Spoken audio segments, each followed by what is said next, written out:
Nuclear energy, once a thing of mystery, has become a familiar phrase in all parts of the civilized world.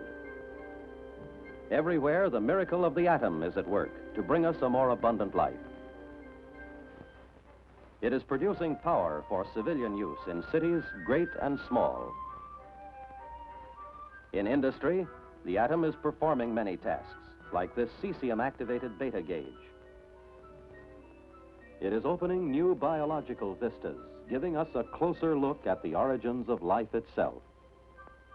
And it is furnishing important and dramatic new tools for medical diagnosis and therapy. This great new industry, representing many billions of dollars of investment by both government and private enterprise, rests upon the ability of America's chemical and metallurgical engineers to produce uranium compounds of pharmaceutical purity in tonnage quantities. Feed materials destined to become fuel for nuclear reactors, fuels of many types and sizes and shapes.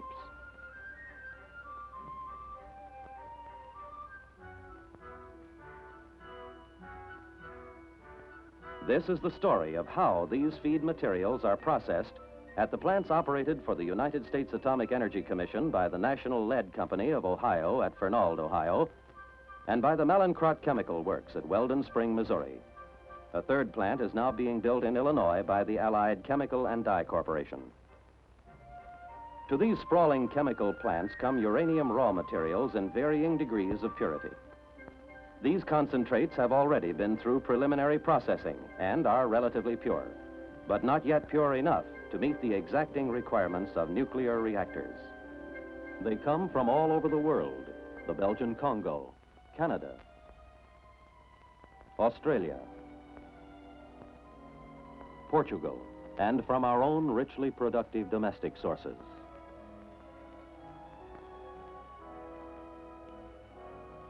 Our story begins at a sampling plant where the raw material is weighed, sampled, and assayed. The material in this drum is worth between $2,500 and $3,500.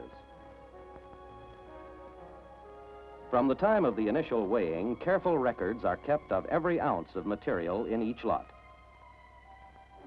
These drums contain uranium scrap material which may have originated at some stage of production in this same plant or may have come from another processing center. Practically nothing is discarded in a uranium processing plant. This scrap material will be recycled to recover its uranium values. Thousands of tons of such material are processed in this plant each year. Finely divided metallic uranium scraps, which burn readily, are oxidized in gas-fired furnaces. Low-grade scrap is roasted in a 50-foot gas-fired rotary kiln. These and other residues are dissolved in acid in rubber-lined tanks of 6,000-gallon capacity. After chemical precipitation, the uranium-containing solid is removed on a rotary vacuum filter. This chemical system produces significant quantities of material which analyzes 60% uranium. The product of these operations is drummed and goes into the processing line along with the new materials. The concentrates are dumped into a magnetic separator to remove tramp iron, crushed, dried to below 2% moisture content, and ground to a fine powder in a ring roll mill,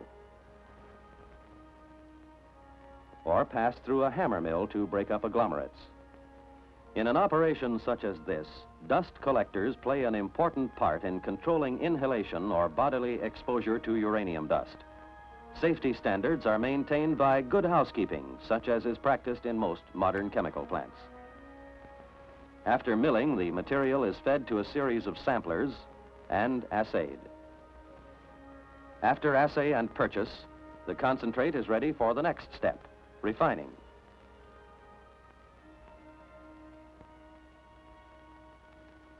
This is a four-phase process, which begins with the digestion of the uranium concentrate in nitric acid, solvent extraction to remove impurities, and re-extraction into water.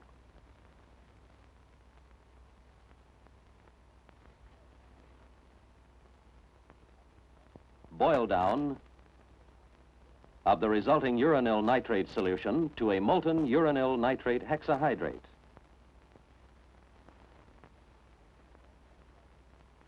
And denitration of the molten salt by calcination to produce uranium trioxide, UO3, familiarly known as orange oxide. The dissolution in the digester can be extremely vigorous and may be conducted over a period of up to 6 hours. The greatest care is exercised in regulating the strength of the nitric acid solution, which varies from 1 to 5 normal, depending on the particular extraction operation. After digestion, the resulting slurry is pumped to the extractors. One method of extraction is by means of a tributyl phosphate kerosene solvent in pulse columns like these. The procedure is seen in this pilot plant demonstration column. The still impure uranium nitric acid slurry is fed from the digest tanks into the top of the column, while the solvent, about 30% tributyl phosphate in kerosene, enters from near the bottom. As the slurry descends, the solvent is pulsed upward through a series of perforated discs, extracting the uranium as it goes. From the extracting column, the solvent, containing most of the uranium, moves into the scrub column, where it is cleansed of its remaining impurities by means of a small amount of water introduced at the top of the column. The raffinate from the scrub column is transferred to the extraction column to recover uranium values. This recovery procedure is followed throughout the process. After scrubbing, the solution passes to a final pulse column, where the uranium is stripped away from the solvent by a much larger stream of descending water. What is left is a pure uranium salt in water. The refining of uranium also is accomplished in pumper decanter systems like this one, which uses tributyl phosphate in hexane solvent. In this system, the feed slurry and solvent are mixed in an external centrifugal pump, which then delivers the mixed stream to the decanter, where the separation takes place. The solvent flows from the low uranium end of the line of decanters, countercurrent to the aqueous feed, and discharges at the high uranium end. The resulting extract is then washed and stripped in pulse columns much like those we have already seen. Other types of liquid-liquid contactors include mixer settlers and spray columns. Whatever the method, the end result is an aqueous solution which is boiled down in evaporators like this to a molten salt, uranyl nitrate hexahydrate, and then fed into denitration pots like these for calcination. The uranium salt liberates oxides of nitrogen while being decomposed. It is now a molten salt. After a period of 4 hours, the material assumes a doughy texture, and finally, after a further period of 2 hours, it becomes powder, the brilliantly colored UO3. After calcination, the orange oxide, as it is called, is gulped from the pot with a vacuum hose attached to pipes which will carry it to the loading station. Here is another series of denitration pots of slightly different design. The final refinery product, UO3, is loaded into portable 5-ton hoppers for transfer to the green salt plant.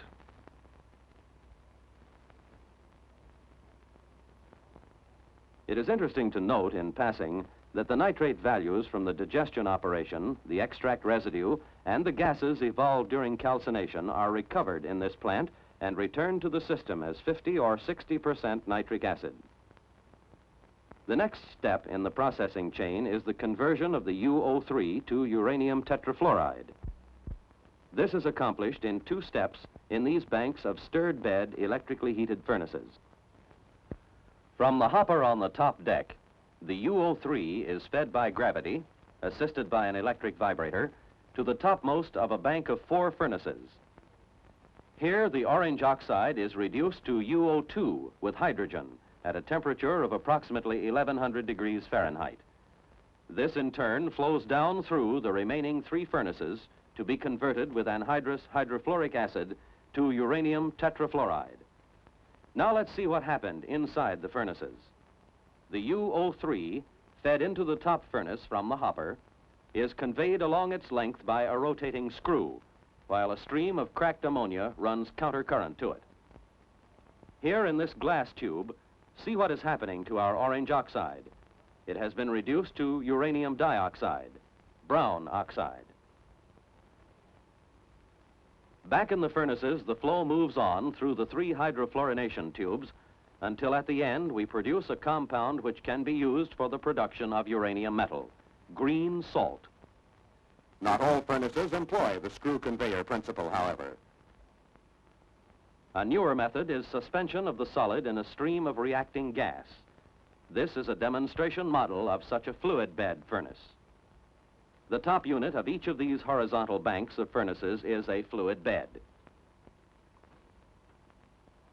The major advantage in the fluid bed system lies in the more precise temperature control which it makes possible, for the processing rate of the feed material is extremely temperature dependent. Each lot of green salt to come out of the furnace is sampled and analyzed, and then packaged at this station for transfer to the metal shop or to a gaseous diffusion plant for enrichment in the isotope U-235. The third major operation in the processing chain is the reduction of green salt to pure uranium metal by a thermite reaction.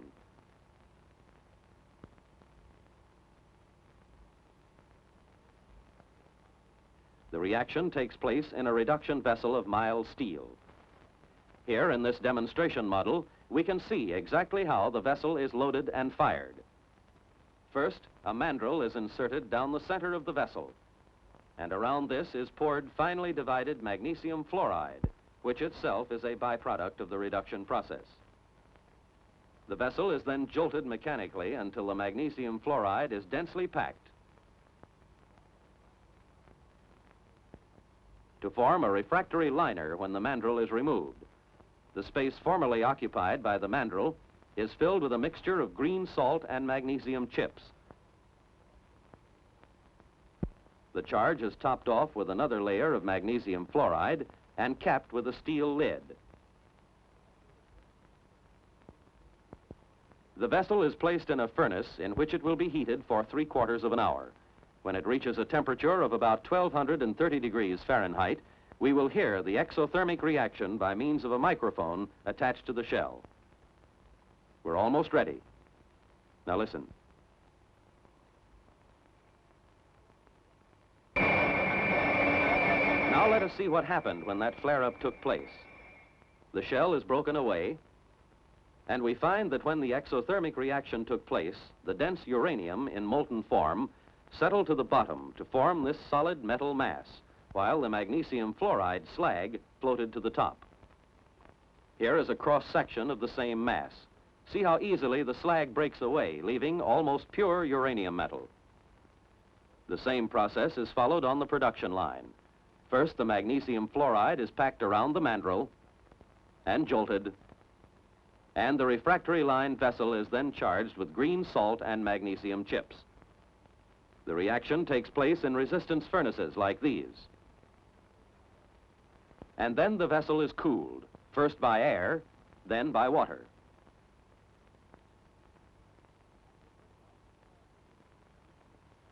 After breakout, the slag is removed, leaving a 300-pound chunk of uranium called a derby. The slag is conveyed away for crushing and grinding to be used again as liner material, while the derby, after cleaning, weighing, and numbering, is transferred to the recasting area. These derbies, along with recycled metal from machining and rolling operations, are remelted in graphite crucibles like these. These vessels consist of the heating vessel, which is charged with the derbies and recycled metal, and the magnesium oxide coated mold, in which the metal will be cast into a 1,200-pound ingot. Heating takes place under a vacuum of about 400 microns in an induction furnace. Melting takes place at approximately 2,500 degrees Fahrenheit. After cooling, the bottom shell of the furnace is moved to another location for removal of the mold.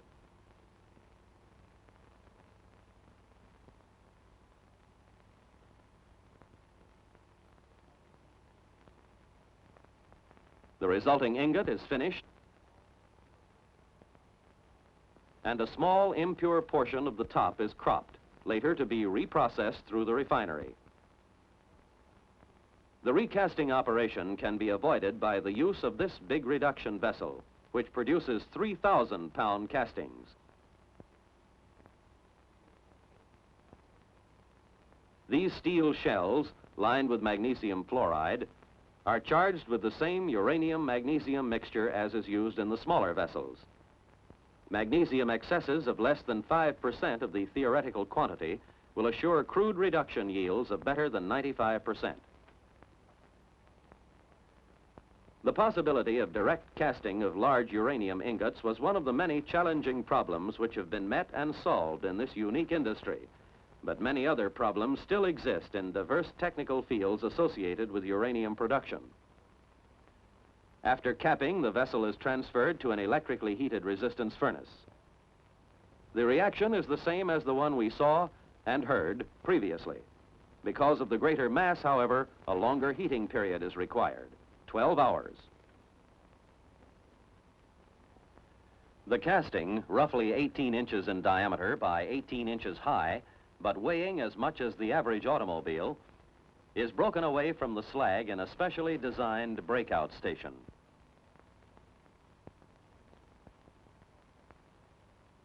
This dingot, short for direct ingot, need not be recast like the derbies.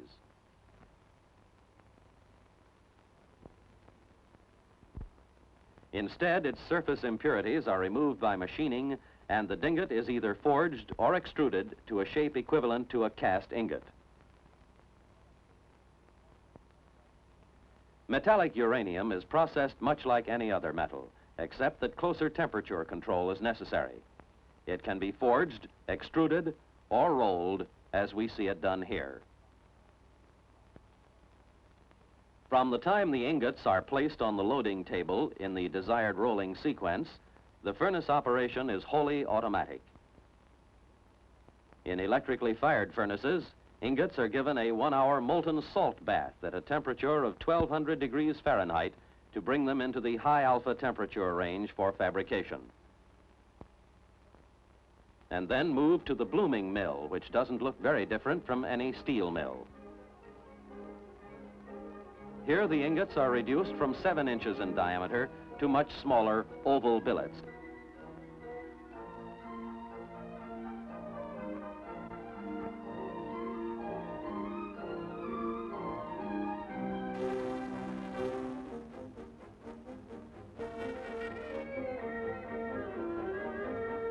This operation is controlled remotely from a pulpit overlooking the rolls.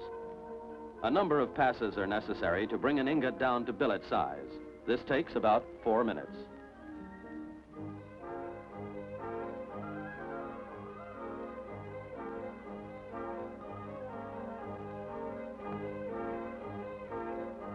Next, the billet is cropped at both ends to facilitate finish rolling. By now, however, it has cooled to below rolling temperature and must be reheated in an equalizing furnace. The hot billet then moves into a 6-stand continuous rolling mill, where it is reduced to a finished rod diameter and automatically cut to a length of 22 feet. Some rods, like this one, may be reheated to the beta temperature range from 1200 to 1420 degrees Fahrenheit to achieve the desired grain structure. The finished rods are straightened and inspected prior to further processing. Ingots may also be processed by extrusion in the high alpha and gamma temperature range, the latter being at temperatures in excess of 1420 degrees Fahrenheit.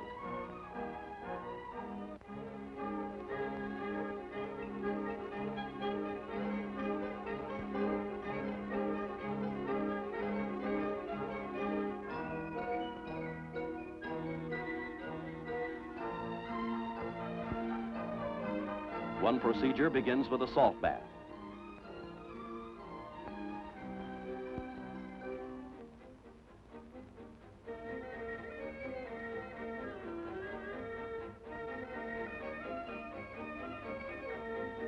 Then the ingot moves up to the press as the operator sprays the bore with lubricant.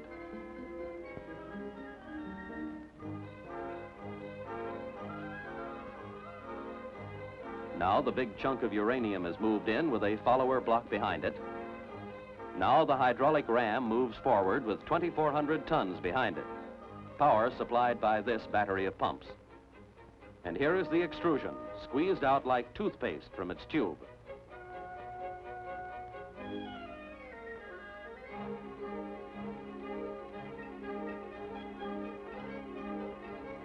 The finished rods, either rolled or extruded, may be processed in many ways.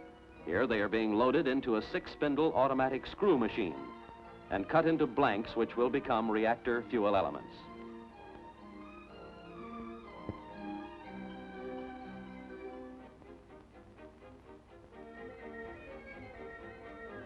Some of these blanks will become solid fuel elements. Some will become hollow, tube-like fuel elements. Some will be swaged or made into unusual shapes, but all will have the same end use.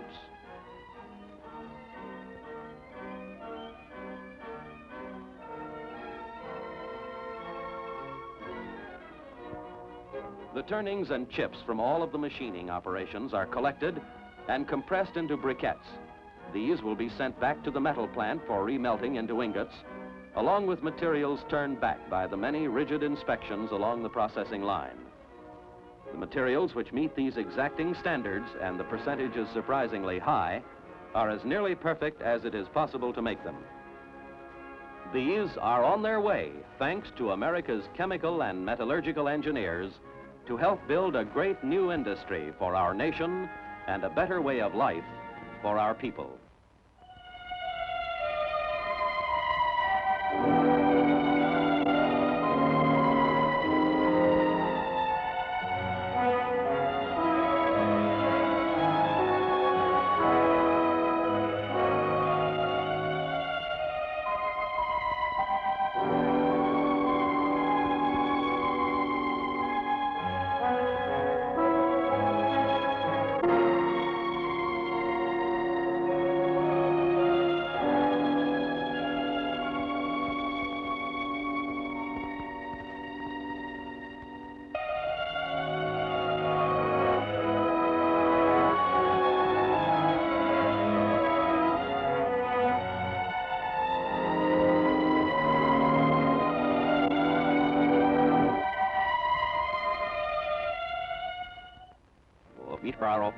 The Alva, we're having a machine right off here, so no in here, good,